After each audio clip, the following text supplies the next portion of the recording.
नमस्कार दोस्तों, जय माता दी, जय माँ लक्ष्मी। तो दोस्तों, आज हम आप लोगों को लालची लकड़हारे की कहानी सुनाने जा रहे हैं और इस कहानी से आप लोगों को क्या शिक्षा मिलती है, आप हमें कमेंट बॉक्स में ज़रूर बताइएगा। और दोस्तों, अंत तक देखने के बाद से ये कहानी आपको कैसी लगती है, क्या है इसमें, तो आप मुझे कमेंट बॉक्स में ये भी बता दीजिए। और साथ ही साथ दोस्तों, अंत तक इस वीडियो को, इस कहानी को सुनने के बाद आप इस चैनल को सब्सक्राइब कर लीजिएगा और ज़्यादा से ज़्यादा शेयर करके लाइक कर दीजिएगा। तो आइए अब इस कहानी को हम शुरू करते हैं और इसे अच्छे से सुनते हैं और ध्यान से आप सुनिएगा। सोहनपुर गांव में रामलाल नाम का एक लकड़हारा रहता था। वो अपनी जीविका चलाने के लिए गांव के पास के ही जंगलों में रोज लकड़ियां चुनने जाया करता था और उन्हें बेचकर कुछ पैसा कमा लिया करता था। इसी तरह से उसका गुजारा दिन पर दिन चलता रहता था। लेकिन दोस्तों, कुछ दिनों के बाद रामलाल की शादी हो गई और उसकी पत्नी बहुत ही खर्चीली थी। इसलिए अब उतनी लकड़ियों को बेचकर घर चलाना मुश्किल हो गया था उसका। ऊपर से रामलाल की पत्नी कभी नए कपड़े खरीदने के लिए तो कभी किसी दूसरे चीज को खरीदने के लिए रामलाल से बार बार पैसे मांगा करती थी। लेकिन पैसे न मिलने पे तो वो रूठ जाया करती थी। रामलाल अपनी पत्नी से बहुत प्यार करता था, इसलिए उसकी नाराजगी को वो बर्दाश्त नहीं कर पाता था। रामलाल ने ठान लिया कि वो अब ज्यादा लकड़ियां इकट्ठा करेगा और इकट्ठा करके उसको बेचेगा, ताकि उसकी पत्नी को कभी भी रोज रोज पैसों की दिक्कत ना पड़े। पत्नी की इच्छा पूरी करने के लिए आज रामलाल घने जंगल तक चला गया और बहुत सारी लकड़ियां चुनकर वो बेचने गया।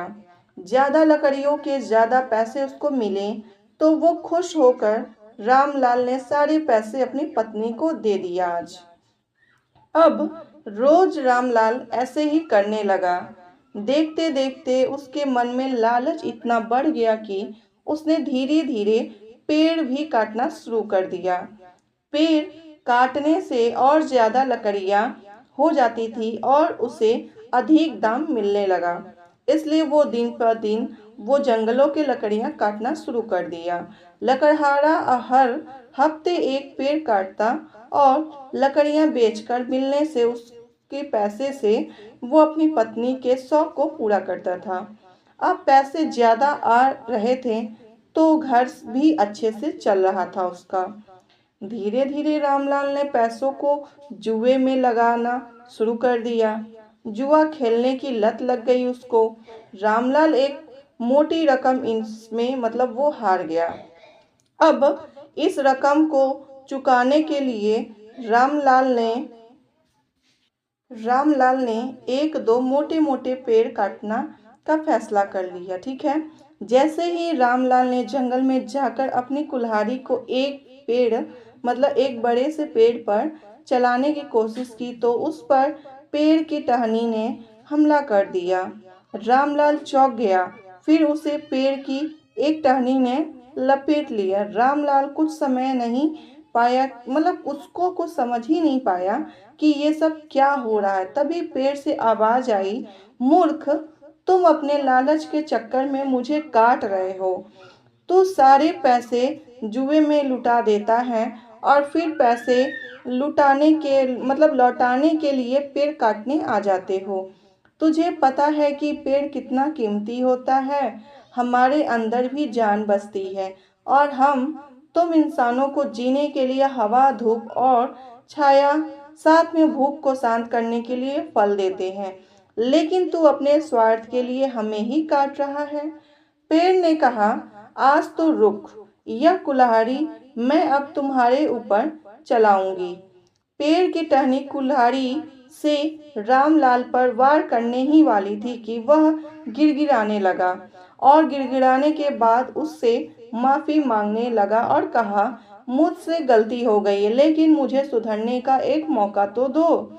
अगर आप मुझे मार दोगे तो मेरी पत्नी का क्या होगा? वो अकेली रह जाएगी। आज से मैं किसी पेड़ को नहीं काटूंगा, ये प्रण लेता हूँ। इस तरह से रामलाल ने प्रण ले लिया और उसके बाद यह सब सुनकर पेड़ को रामलाल के ऊपर दया आ गई। उसने रामलाल को छोड़ दिया। छूटते ही रामलाल ने भागकर अपने घर गया और पैसों के लालच में न आने का संकल्प ले लिया दोस्तों। तो इस कहानी से आपको क्या समझ में आती है, आप हमें कमेंट बॉक्स में बताइएगा दोस्तों। और साथ में आपको इस कहानी से क्या सीख भी मिलती है। लेकिन दोस्तों कभी भी लालच में आकर किसी भी चीज़ को आप ये ना करें कि अपना ही घर आप उस पे लुटा दें या अपने पैसे लुटा दें। क्योंकि अगर आप पेड़ भी अगर काटते हैं, अगर वो पेड़ के लालच में मतलब पैसों के लालच में पेड़ काटता था दिन पर दिन, तो उससे क्या होता कि जैसे अगर जंगल खत्म हो जाते हैं तो ऑक्सीजन कैसे मतलब मिलता है दोस्तों। हमें ऑक्सीजन भी तो पेड़ से ही मिलता है ना। तो इन्हें काट कर हम खुद क्यों अपने जीवन को संकट में डालें। तो दोस्तों आपको इस कहानी से क्या सीख मिलता है ज़रूर बताइएगा। और साथ में दोस्तों अगर आपको ये कहानी आज कैसी लगी तो आप मुझे कमेंट बॉक्स में ये भी बता दीजिएगा। और चैनल को लाइक करके सब्सक्राइब करके ज़्यादा से ज़्यादा शेयर कीजिएगा दोस्तों। अब हम आपसे नेक्स्ट वाली वीडियो में मिलते हैं इसी तरह की कुछ अन्य कहानी के साथ। तब तक के लिए दोस्तों धन्यवाद।